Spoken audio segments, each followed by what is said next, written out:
Positive reinforcement. ಹೆಸರು ನೋಡಿದ್ರೆ ಒಳ್ಳೇದಿರ್ಬೋದು ಇದು ಅಂತ ಅನಿಸುತ್ತೆ. ಒಳ್ಳೆಯದೇ. ಉದಾಹರಣೆ ಮೂಲಕ ತಿಳ್ಕೊಳ್ಳೋಣ.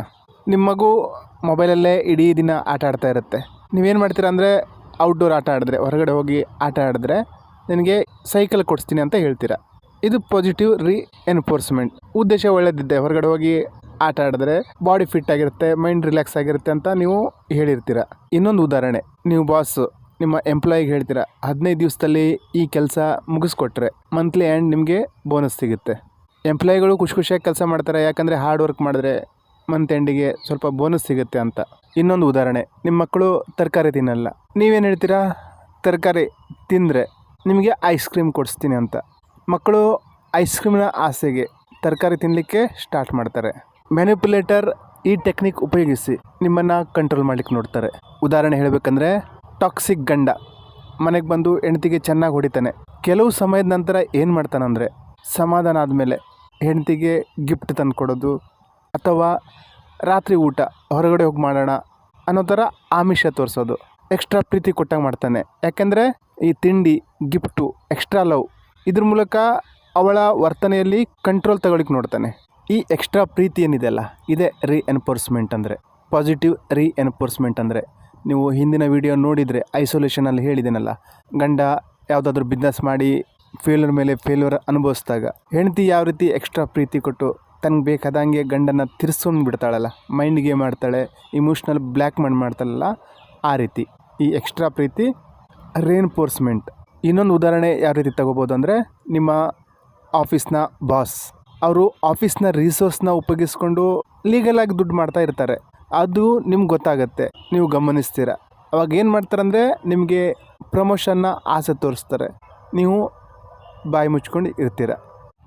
ಈ ರಾಜಕೀಯದವರು ಓಟ್ ಕೇಳಿಗೆ ಬಂದಾಗ ನಿಮಗೆ ಇದನ್ನು ಮಾಡಿಕೊಡ್ತೀನಿ, ಅದನ್ನು ಮಾಡಿಕೊಡ್ತೀನಿ, ಇದನ್ನು ಫ್ರೀಯಾಗಿ ಕೊಡ್ತೀನಿ ಅಂತ ಆಸೆ ತೋರಿಸ್ತಾರಲ್ಲ, ಇದೇ ಪಾಸಿಟಿವ್ ರೀಎನ್ಫೋರ್ಸ್ಮೆಂಟ್ ಅಂದರೆ. ಗಂಡ ಆಗಿರ್ಬೋದು, ಹೆಂಡತಿ ಆಗಿರ್ಬೋದು, ರಾಜಕೀಯದವರಾಗಿರ್ಬೋದು, ಬಾಸ್ ಆಗಿರ್ಬೋದು, ಇವರಿಗೆ ಈ ಮ್ಯಾನಿಪುಲೇಷನ್ ಟೆಕ್ನಿಕ್ ಗೊತ್ತಿದೆ.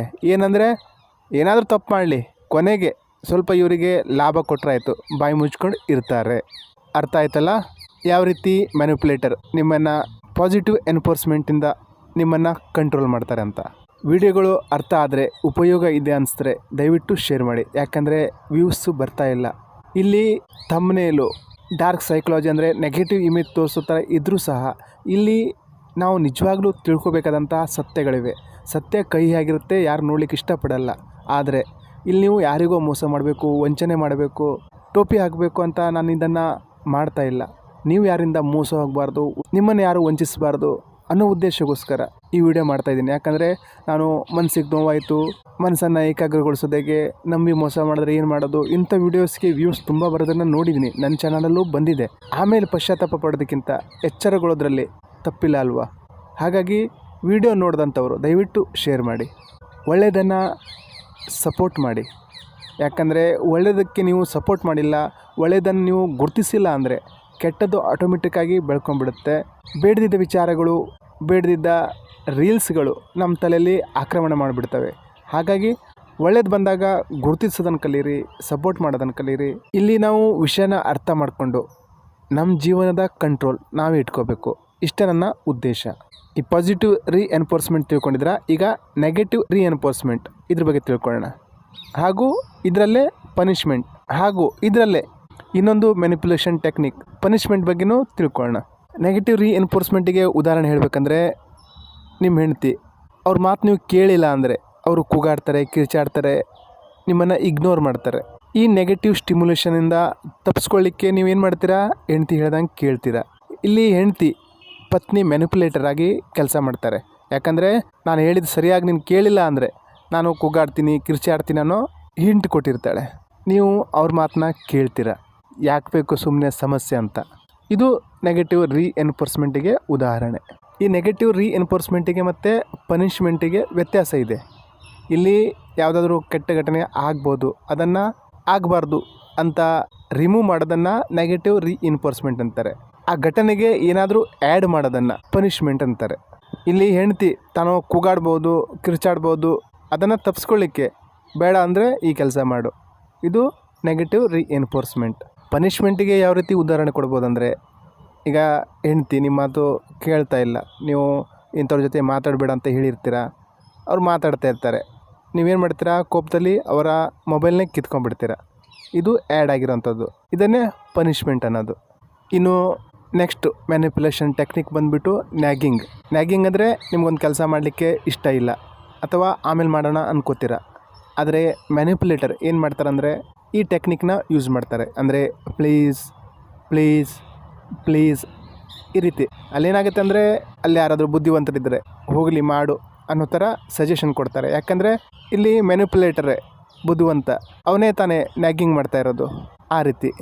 ಇನ್ನು ನಾವು ಇದನ್ನು ಪ್ಯಾರೆಂಟ್ಸಲ್ಲೂ ನೋಡ್ತೀವಿ. ಅಂದರೆ ಒಳ್ಳೆ ನ್ಯಾಗಿಂಗು ಅಂದರೆ ಮಕ್ಕಳು ಬೇಗ ಎದ್ದೇಳಬೇಕು, 6:30ಗೆ ಎದ್ದೇಳಬೇಕು ಅಂದರೆ 6 ಗಂಟೆಯಿಂದನೇ ಎದ್ದೇಳೋ ಅಂತ ಸ್ಟಾರ್ಟ್ ಮಾಡಿರ್ತಾರಲ್ಲ, ಅದು ನ್ಯಾಗಿಂಗ್.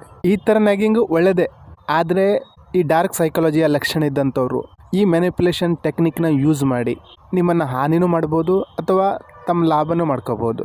ಯಾರಾದರೂ ನಿಮ್ಮನ್ನು ನ್ಯಾಗಿಂಗ್ ಮಾಡ್ತಾಯಿದ್ರೆ ಅದರ ಹಿಂದಿರುವ ಉದ್ದೇಶ ತಿಳ್ಕೊಳ್ಳಿ. ಈ 4 ಪಾಯಿಂಟ್ನ ಗಮನಿಸಿ. ಯಾರಾದರೂ ನಿಮ್ಮ ಹತ್ರ ನ್ಯಾಗಿಂಗ್ ಮಾಡ್ತಾಯಿದ್ರೆ ನೋಡಿ, ಇವರು ಇಷ್ಟೆಲ್ಲ ಹೇಳ್ತಾ ಇದ್ದಾರೆ, ಇದರಲ್ಲಿ ಅವ್ರ ಲಾಭ ಎಷ್ಟಿದೆ. ಎರಡನೇದು, ಅವರೇನು ನಿಮ್ಮ ಹತ್ರ ನ್ಯಾಗಿಂಗ್ ಮಾಡ್ತಾ ಇದ್ದಾರಲ್ಲ, ಒತ್ತಡ ಹಾಕ್ತಾಯಿದ್ದಾರಾ, ಫೋರ್ಸ್ಫುಲಿ ಮಾಡ್ತಾ ಇದ್ದಾರಾ, ಅವರ ಬಾಡಿ ಲ್ಯಾಂಗ್ವೇಜು ಅಥವಾ ಅವ್ರ ಶಬ್ದದಲ್ಲಿ ಎಲ್ಲಿ ಕೋಪ ಇದೆಯಾ. 4ನೇದು, ಪದೇ ಪದೇ ಅವರು ನ್ಯಾಗಿಂಗ್ ಮಾಡಿ ನಿಮ್ಮನ್ನು ಅಪರಾಧಿ ಸ್ಥಾನದಲ್ಲಿ ನಿಲ್ಲಿಸ್ತಾ ಇದ್ದಾರಾ, ಗಿಲ್ಟ್ ಅನುಭವ ಆಗ್ತಾ ಇದೆಯಾ, ಇದನ್ನು ಗಮನಿಸಿ. ಒಂದು ವೇಳೆ ಈ ರೀತಿ ಆಗ್ತಾ ಇದೆ ಅಂದರೆ ನಿಮ್ಮ ಇಮೋಷನ್ನ, ಭಾವನೆನ ಬದಿಗಿಕ್ಕಿ ಬುದ್ಧಿಯಿಂದ ಯೋಚನೆ ಮಾಡಿ. ಉದ್ದೇಶ ಗಮನಿಸಿ, ಬುದ್ಧಿ ಕೆಲಸ ಕೊಡಿ, ಉದ್ದೇಶ ಗಮನಿಸಿ. ಅವ್ರು ನಿಮಗೆ ಹೇಳ್ತಾ ಇದ್ದಾರೆ, ನೋಡೋ ಇದು ಈ ರೀತಿ ಮಾಡಬೇಕು, ಇಲ್ಲ ಅಂದ್ರೇ ನಿಮ್ಮ ಹಾನಿ ಇರ್ತದೆ. ಬುದ್ಧಿ ಕೆಲಸ ಕೊಡಿ, ಭಾವನೆಗಲ್ಲ. ಕೆಲವೊಬ್ಬರು ನ್ಯಾಗಿಂಗ್ ಯಾವ ರೀತಿ ಮಾಡ್ತಾರಂದರೆ, ಅವರ ನ್ಯಾಗಿಂಗಲ್ಲಿ ರಿಕ್ವೆಸ್ಟ್ ಇರ್ತದೆ ಅಂತ ನೀವು ಅನ್ಕೋತೀರ. ಆದರೆ ರಿಕ್ವೆಸ್ಟಿಗಿಂತ ಜಾಸ್ತಿ ಅಲ್ಲಿ ಡಿಮ್ಯಾಂಡೇ ಇರುತ್ತೆ.